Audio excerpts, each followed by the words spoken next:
I got fired for saying no to a date. Not just any date, the boss's daughter. One week, I was the top architect in the firm. The next, I was jobless, blacklisted, and living in my parents' basement at 35. But instead of breaking me, it lit a fire inside me. And what happened next? Let's just say my former boss never saw it. My name's Daniel Reed, and for most of my adult life, I thought I had it all figured out. I wasn't rich, but I was damn good at what I did architecture.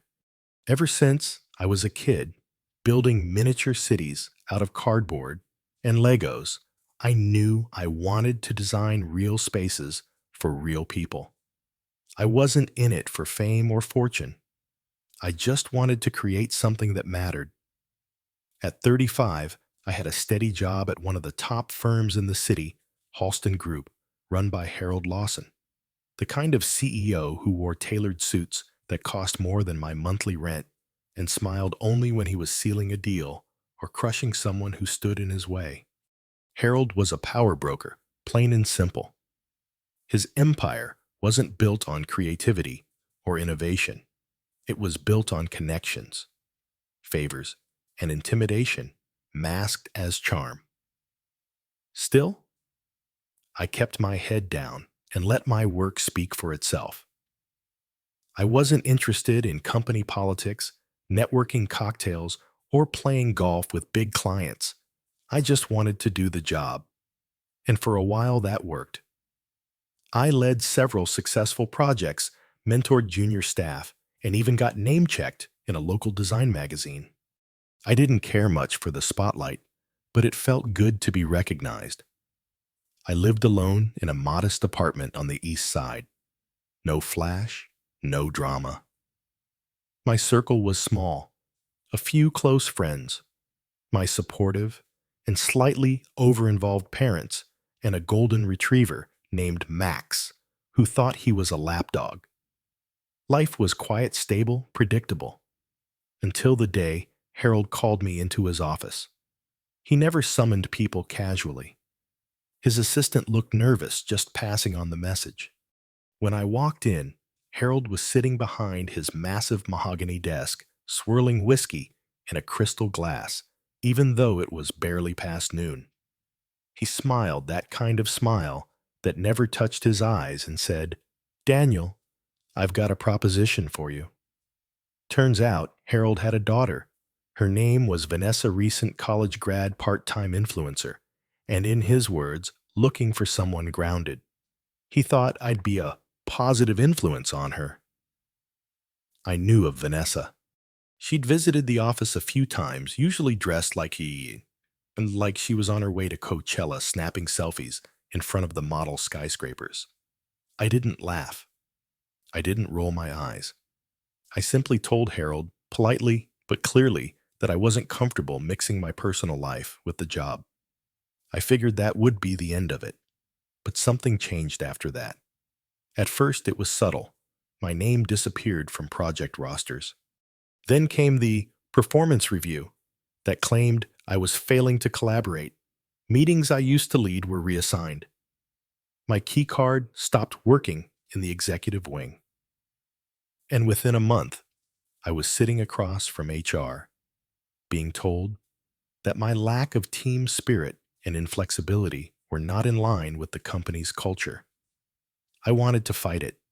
I wanted to yell, "This is because I said no to a date, isn't it?" But I knew how that would look. Harold had power, and people were scared of him. So I left quietly, walking out of the building I once helped design, carrying my things in a cardboard box, like something out of a cliché movie scene. But this wasn't a movie. This was real, and it was only the beginning of the storm. The next few weeks were a blur. I sent out dozens of resumes, but it felt like my name had been blacklisted. At first, I chalked it up to bad luck. The job market was competitive, right? But after the third or fourth interview, where I was told I wasn't a good cultural fit, I started to realize what was really happening. Harold's influence stretched farther than I'd ever imagined. He had contacts in every major firm, and if he didn't want me working in this city anymore, then I wasn't going to work anywhere. I couldn't understand it. I hadn't done anything wrong. I hadn't betrayed anyone, hadn't stolen from him. I hadn't even raised my voice in that meeting when he proposed the arrangement. But Harold didn't play by the rules. He had his own version of them, and I wasn't part of that world. My finances quickly took a hit.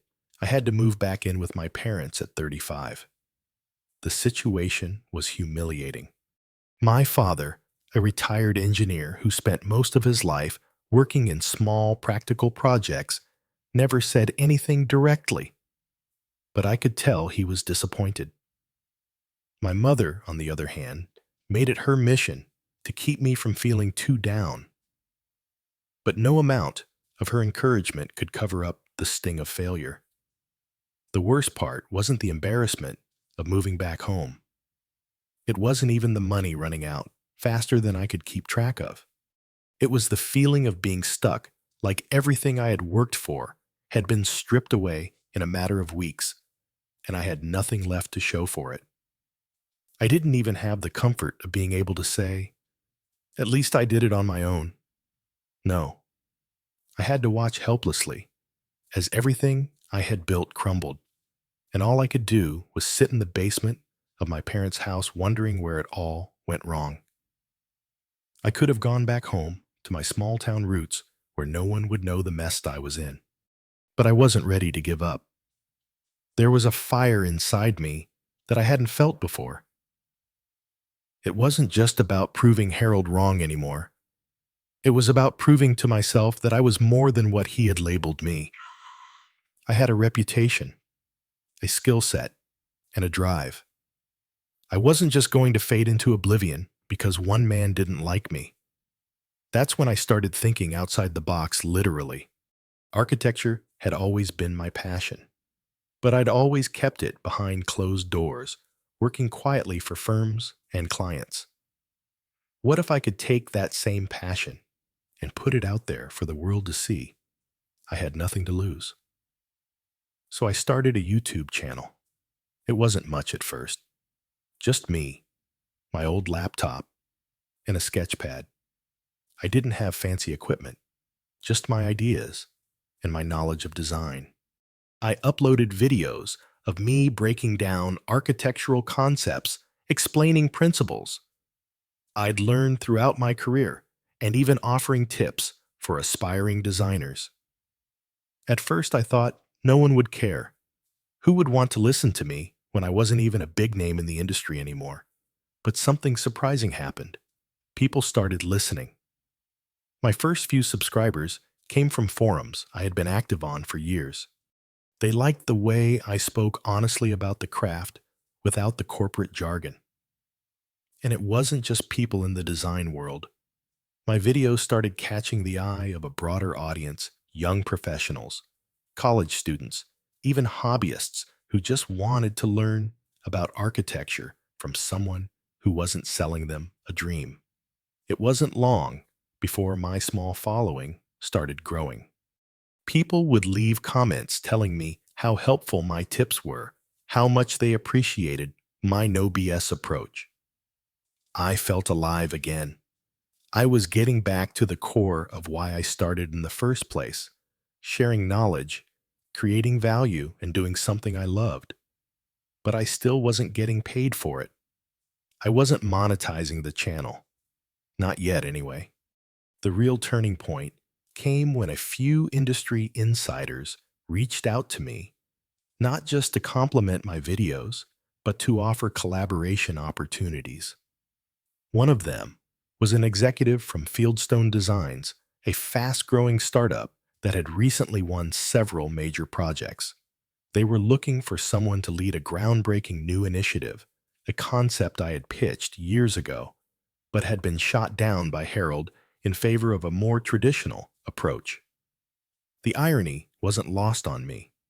Fieldstone was offering me the job Harold had laughed off, and they were willing to give me the freedom to design it exactly as I saw fit. The offer was tempting, but it wasn't just about the money. This was my chance to build something from the ground up, to do it my way, and to show Harold what I was capable of. The offer from Fieldstone Designs wasn't just a job, it was a lifeline. And maybe even more than that, it was my redemption arc. They flew me out to their San Francisco office, an open modern space buzzing with ideas and ambition. Young faces filled the room, some straight out of grad school, others already decorated with awards. And yet, they treated me not like a burned-out architect past his prime, but like someone they'd been hoping to find. A mentor, a visionary. The project they wanted me to lead. It was called Horizon Park, a bold, community-centered eco-district designed to transform a neglected industrial zone into sustainable housing, public gardens, and integrated retail spaces. The irony. It was nearly identical to a proposal I had pitched at Halston Group 2 years earlier, only for Harold to dismiss it as utopian fluff. Now, here it was being revived under a new name with real funding and a team hungry to make it happen. I didn't hesitate. I said yes. My first day at Fieldstone was electric. I hadn't felt that kind of excitement in years. I was surrounded by people who asked questions, challenged ideas, and gave feedback without ego. There were no backroom politics, no fake smiles, just pure collaborative energy. It reminded me why I fell in love with architecture in the first place. But success wasn't instant.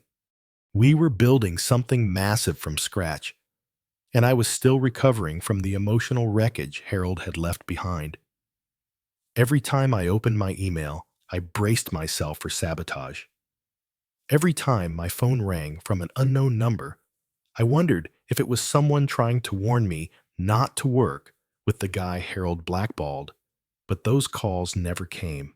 What came instead was support, momentum, purpose. And then the media noticed. A journalist from Architect Weekly reached out. She wanted to profile the Horizon Park project and its new lead designer. I was hesitant at first. I didn't want to turn this into a revenge campaign, but she insisted. This is a story of reinvention. People need to hear it. The article went viral. Not because I spilled dirt on Harold, I didn't. I kept it professional. I spoke about sustainable urban design, about the future of architecture, and about how creative freedom had reignited my passion. But still, the subtext was clear. Daniel Reed, the man Harold Lawson fired, was back and thriving. That's when the messages started. First, an email from an old colleague. Dude, Harold is fuming. He had a board meeting meltdown when your article dropped.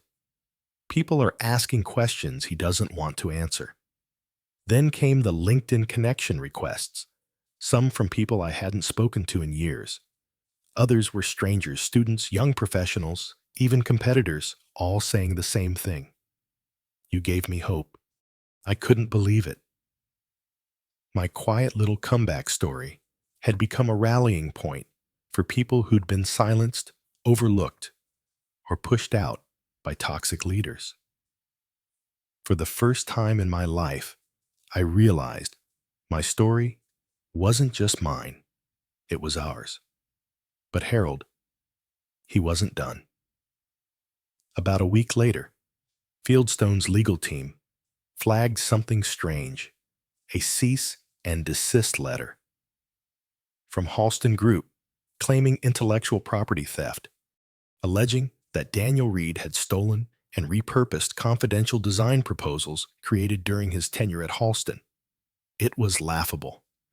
The Horizon Park concept was mine from scratch, long before Harold ever laid eyes on it. But this wasn't about legality. This was about intimidation. Fieldstone's CEO, Amanda Park, called me into her office. She slid the letter across the desk and said, "Want to tell me what the hell this is about?" My stomach dropped. I explained everything. The pitch I gave at Halston, how it was rejected, and how I had archived it in my personal files, never used or presented again until now. She listened, didn't blink once. Then she nodded and said, "Good. Then we'll fight it. He's bluffing, and he just handed us a PR weapon." The legal battle never made it to court. Once Fieldstone's attorneys responded with a 12-page rebuttal and veiled threats of counteraction for harassment, Halston Group went silent. But Harold wasn't backing down. Not yet. A few days later, I was invited to speak at a national architecture summit. Keynote: my face on the poster. Me. The guy who was living in his parents' basement less than a year ago. I almost didn't go. Imposter syndrome is real. I kept thinking, what if people think I'm just the guy who got lucky? What if they don't take me seriously? But something inside me, maybe that old fire, told me to show up. And I did. I walked onto that stage, heart-pounding hands slightly trembling, and gave the most honest talk of my life. I spoke about failure, about resilience, about the invisible politics of corporate culture. I didn't name names. I didn't have to. The crowd knew. When I finished, there was a long silence, then a standing ovation. Backstage, I saw someone I never expected: Vanessa. Yes, that Vanessa, Harold's daughter. She looked different, more grounded, less curated. She introduced herself like we'd never met and said, "I just wanted you to know. I didn't know what my father did. Not really. I'm sorry. I didn't know what to say." She didn't owe me anything. But it hit me that maybe Harold's whole empire was crumbling. Not because I fought back, but because the truth was finally catching up with him from every angle. A week later, I got an email. No subject. Just, "Let's talk. H." I didn't respond. 2 days later, "Daniel, I think it's time we put this behind us. Come to the office. One conversation. That's all I'm asking." I deleted it. Then came a third. "I'm willing to make things right. We're both grown men. We can work something out." I laughed out loud. For the first time in a long while, I wasn't afraid. I wasn't angry. I was free. Letting go of Harold wasn't just about refusing to meet him. It was about understanding that I didn't need revenge. I had already won, not because I ruined him, but because he couldn't ruin me and the world it kept opening up. Fieldstone gave me full creative control of Horizon Park. The project broke ground 6 months later. Local officials praised it as a revolutionary step in urban renewal. I got calls from international firms asking me to consult, to teach, to design. But I didn't say yes to everything. I didn't want to chase fame. I just wanted to keep building. 6 months into leading Horizon Park, I was in a rhythm I hadn't felt since my early days as a fresh architect. Except now, I was driving the vision, not chasing someone else's approval. Life was finally stable. No more mind games. No more sabotaged meetings. Just design, purpose, and peace. Then came the twist. One morning, Amanda, our CEO, walked into my office holding a file. Her face unreadable. "Got something you'll want to see?" she said, setting it on my desk. "Take your time." Inside were acquisition documents. A large real estate conglomerate had just made a bid to buy out Halston Group. The company name on the proposal: Valamont Capital. One of the strategic partners working with us on Horizon Park. I blinked. Amanda leaned against the door frame, arms folded. "They want to fold Halston into our development network. Gut the management, clean house, then rebrand under our sustainable portfolio. Guess who they want running the transition?" I looked up. She smiled. "You." I wasn't sure if I was dreaming. You mean I'd be in charge of Halston? Technically, it'll be a restructuring, but yeah, effective CEO of their architecture division. You'd have full say over everything: projects, people, staff. My pulse thudded. This was the same company that tossed me aside like trash, the place where I once questioned my worth daily. Now, I had the power to reshape it completely or burn it down. Amanda saw my hesitation. Look, she said, you don't owe anyone mercy. But this isn't about revenge. It's about legacy.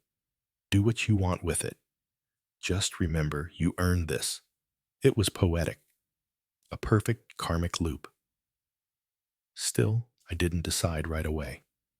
I took the weekend, walked around the city, talked to old friends, even called my dad, who simply said, Son, it's not about what they did.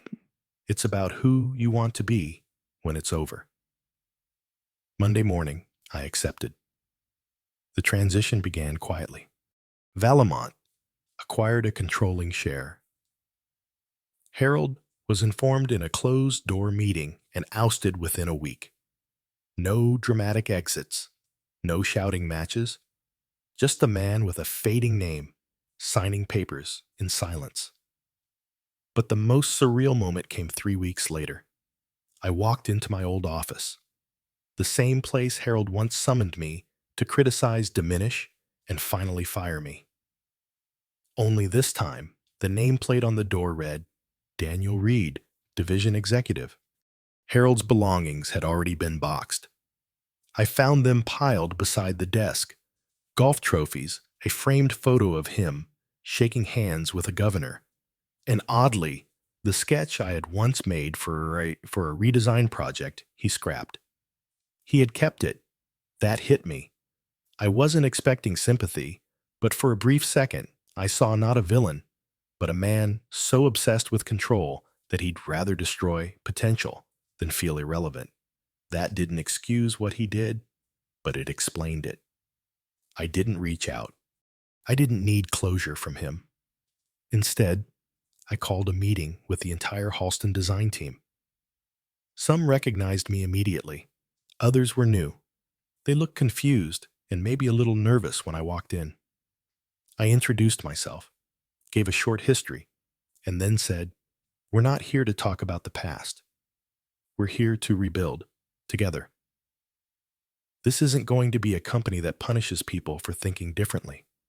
If you have ideas, speak up. If you have ambition, I want to hear it. No more fear-based culture. No more silos. Let's design something worth believing in. The room went quiet. Then a young intern raised her hand and asked, Are we really allowed to challenge leadership?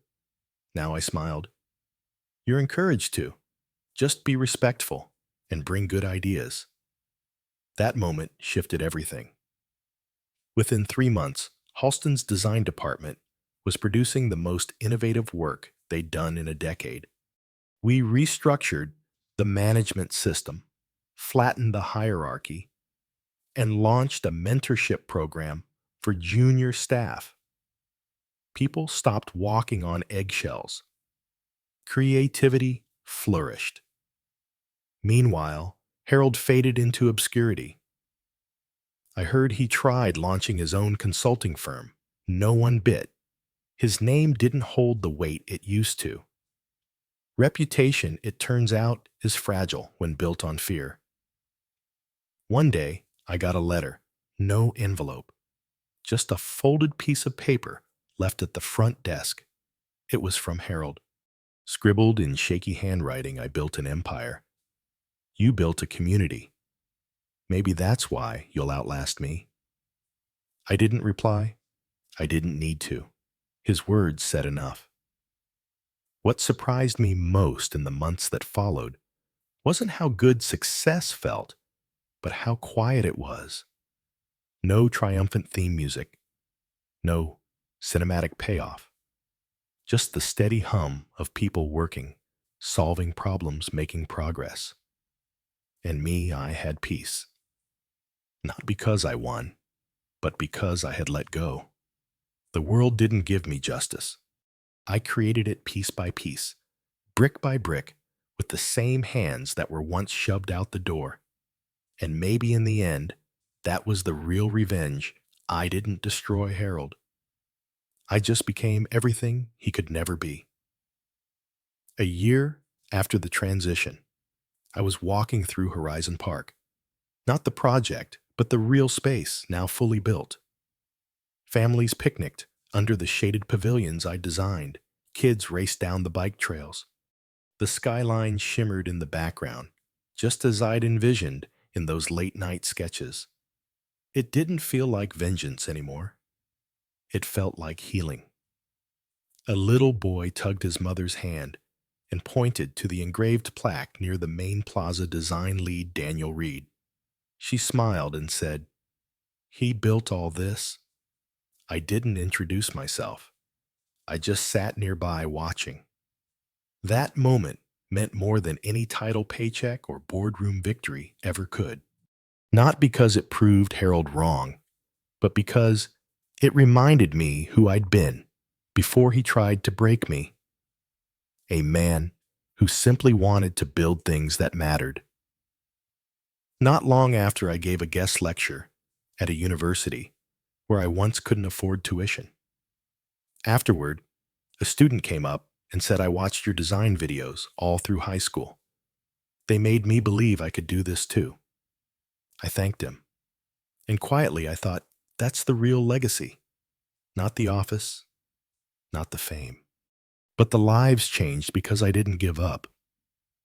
As for Harold, I heard he retired somewhere in Florida. No press release, no farewell tour. Just gone. Sometimes karma isn't about watching someone fall. Sometimes it's realizing you no longer need them to. Because when you build your own table, you stop begging for a seat at someone else's. And that's the sweetest justice of all.